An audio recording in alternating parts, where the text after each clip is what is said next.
Lost for millennia, deep within the caves of Lascaux, France, a record of ancient civilization was found, painted along its walls. It is interesting to note that there was no text, no hieroglyphic form of text to describe or explain what the pictures meant. Yet, based on the paintings found, archaeologists are able to piece together possible stories and events that were left to be told thousands upon thousands of years ago. This record allows us a glimpse of the life and times of early man. It also allows us to recognize that given the inability of understanding text, our first language is through the use of visuals.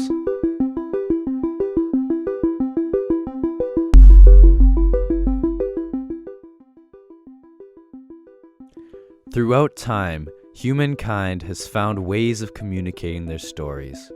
One that was easily understood, and one that required only a finger drawing in the sand. While drawing in the sand led to charcoal on wood or conte on canvas, there were other means to tell the stories of the past. Deep within the tombs of the Egyptian pharaohs are walls rich with stories of the events of lives lived and legends of a society encapsulated in intricate decorations. The bow tapestry, which is over 250 feet in length and over 18 inches in width, recounts the story of the Norman invasion of 1066. Religious art that provided an image-rich recounting of Bible stories to the illiterate adorn walls and ceilings of chapels and churches from the Byzantine era and beyond. The intricacy to detail boggles the mind. Where does that leave us today?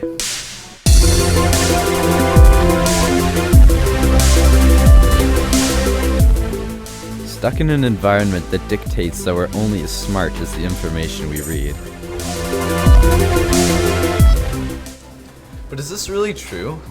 If I can look at an image and figure out its message, is that not also reading? If I prefer image to text, does that make me unintelligent? Only worthy of a C? If I'm lucky.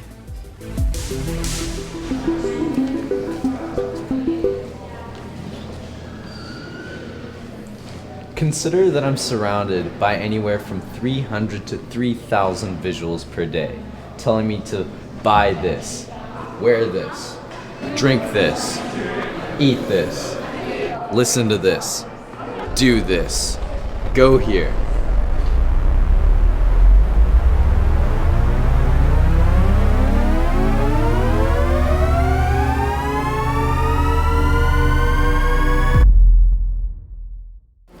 Someone's using visuals.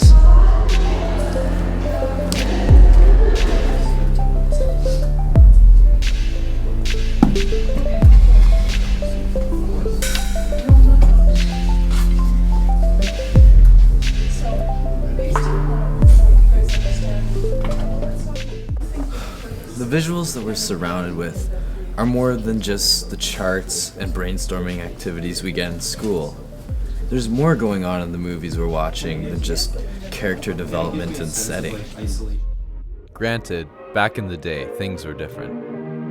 School was different. Expectations were that we had to fit the norm, and as such, we needed to know how to read and write and produce reports and essays. I'm not saying that we still don't have to do academic communication, but there's another world out there that we're being exposed to through film and advertisements that no one's thoroughly addressing. Let's take a look at film, for example. Most teachers use a movie to back up a class novel. Lord of the Flies coincides with the 1960s version, the boring word-for-word version, and the 1970s version. These are visual sources, but do we really understand them? Let's take a closer look at another film.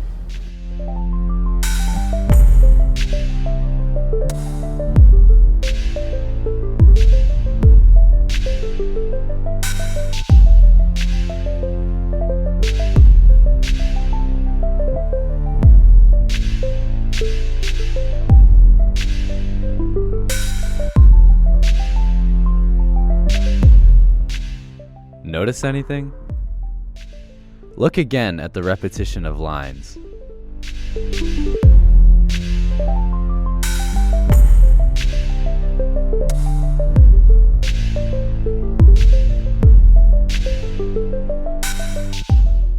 In a story about a young man who is trapped within a small dead-end town with family responsibilities weighing down on him, the use of lines embody his entrapment. This scene, where Gilbert is faced with having to face his fears, notice not just the lines around him, in the window, on the walls, but check out the color yellow and how it's used. Not only is he wearing a color of cowardice, but he's surrounded by it as well.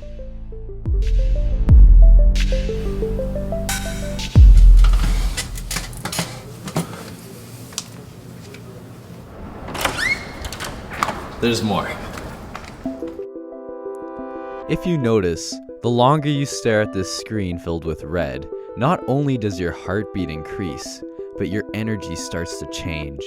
You start to feel antsy, you feel warmer, more ready to pounce. Focus. Concentrate. Allow yourself to pay attention to what your body is doing. Focus. Notice anything? Did you feel a wave of relief? Did your senses suddenly calm down? The photoreceptors of our eyes respond to the varying light that they see and send signals to the brain. Different colors cause different responses, and our reactions will either be agitated or calmed. Predominant blues equate calmness and dreams. Red symbolize power, agitation, or lust. Yellows equate cowardice or obsession, and when bright can also mean power. Greens are calming, grounded, or poisonous, depending on the hue. And purple, well, someone's gonna die, or go through a huge character change. Color and line are two of the many tools that filmmakers will use when trying to get a message across to an otherwise unthinking population. They know how our brains work.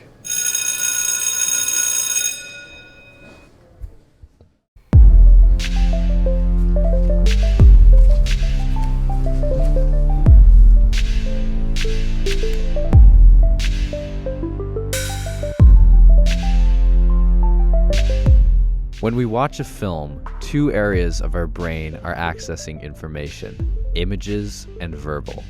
Alan Pavio and James Clark have explained that this process is called dual coding theory.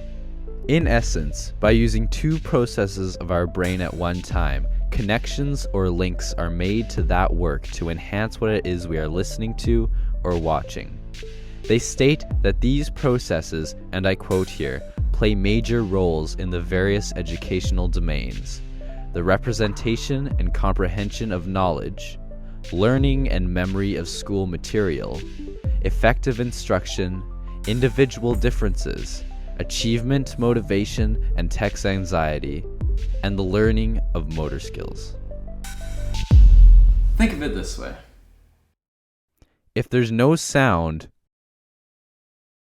or no images, we'd only ever receive half the information. So why is it that in school, all the lessons are primarily focused on only one of these processes? Add this to the fact that 70% of our brain is used for visuals.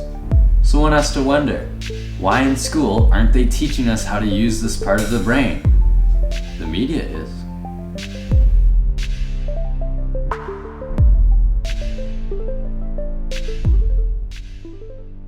Granted, a lot of textbooks use both visuals and text as instructional material to help form those connections.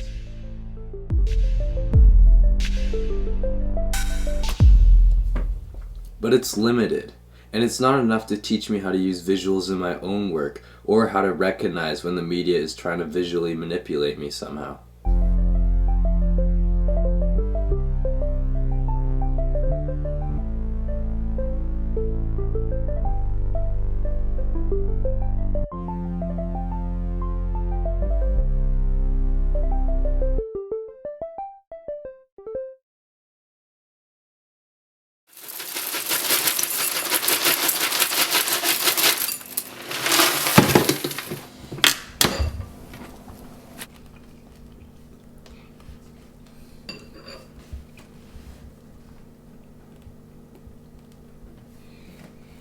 Visuals hold so much power. Shots like these, or others like photos of the tortures that took place at Abu Ghraib, were felt to have so much power that Donald Rumsfeld was worried that if the public were to see them, it would create a negative impression of the American identity. Doesn't that sort of beg the question that if people are so worried about how we might be affected by visuals that they're censored, wouldn't that be just as powerful in a classroom? I'm frustrated. I see visuals everywhere, at work, at home, at school. I can see that there's more to visuals than meets the eye. So why aren't you teaching visuals in a classroom? Why aren't you telling us more about them?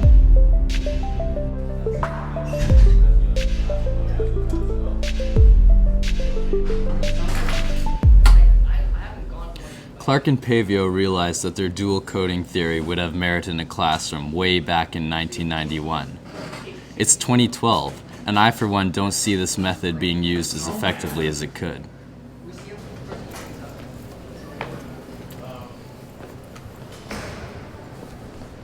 I know it sucks to have to go back to school or to a workshop to learn it, but students need you to learn how to use visual literacy better in a classroom.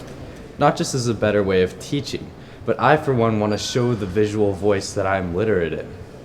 People say that it's not the same as an essay, but people like George Lucas, Liam Neeson, and Martin Scorsese would disagree. You should check out their websites, or just search the net for visual literacy. There's plenty of help and resources to be found.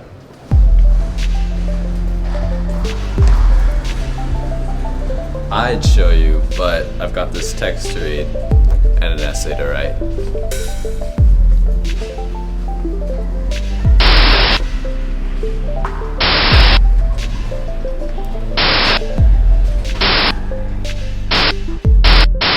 The trust that you can believe in a leaf. Via visage pure and natural. Vivid enamel. Of unsold rooms, they use hot wire. Now that's progressive.